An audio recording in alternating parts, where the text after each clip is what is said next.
Remember what you said, and I wish I'd written it down verbatim, but it was something along the lines of, you do a lot of wordless singing and you're often brought in as another instrument. You happen to be a vocalist, that is the instrument, that's the sound. And you said something about nuances of the instrument kind of, I guess, resulting in a reminder that there's a human there making music. Do you remember what you said? It's a thought that I often share with people. I'm often asked, and they should ask the other person, not me, but like, why do Maria Schneider? Why do so-and-so? Why do they bring you into their music? Well, go ask them. I don't know. I'm just, I come and I sing.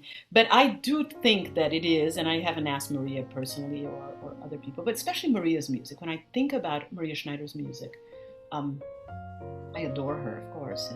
But her music is very perfect in a way.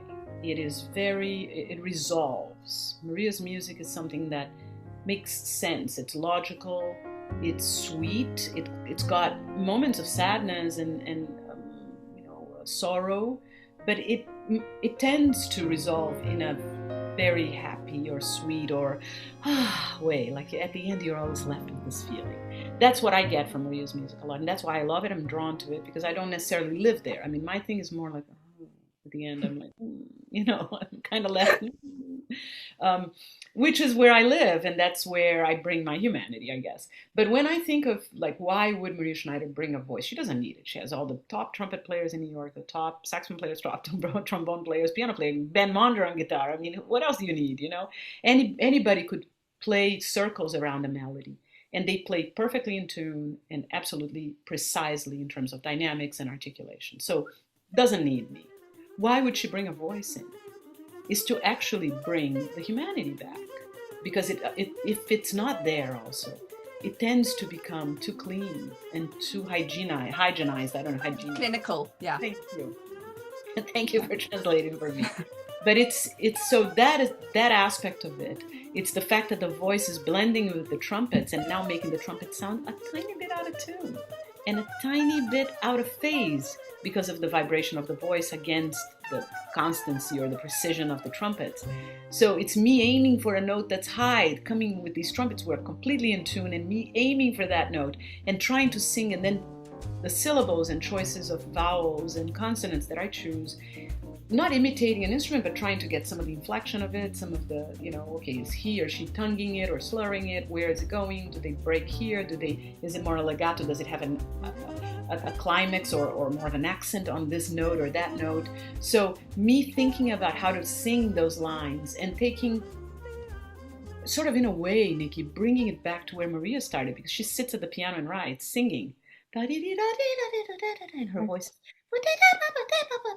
that's what she sounds like a little bit, because I've been in the room with her.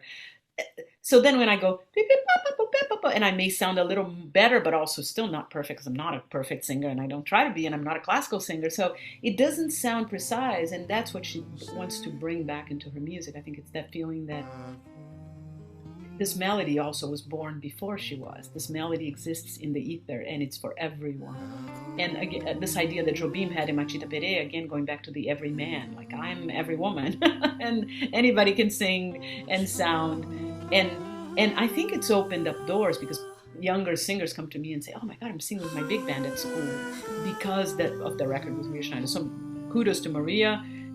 But beyond me and Maria, I mean, Milton Nascimento la-la-laing a line with Wayne Shorter on Native Dancer, right? So it goes back to that, or even before that, Villa Lobos doing Baquianas Brasileiras, right? Where there's a whole aria that's just wordless. And so who does that, right? But we've been doing that as humans forever. When there were no lyrics, people, I go to synagogue and people la la la la la la la la, everybody la la la. There is a moment in shul where you don't sing the prayer words, you just break into the melody, and everybody joyously claps and dances, and so everyone can sing that way.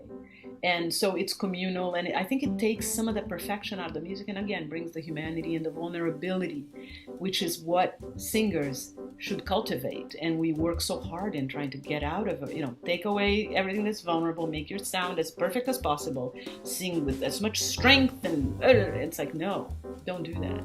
Find your sound, and then enhance it and strengthen it, but don't erase it.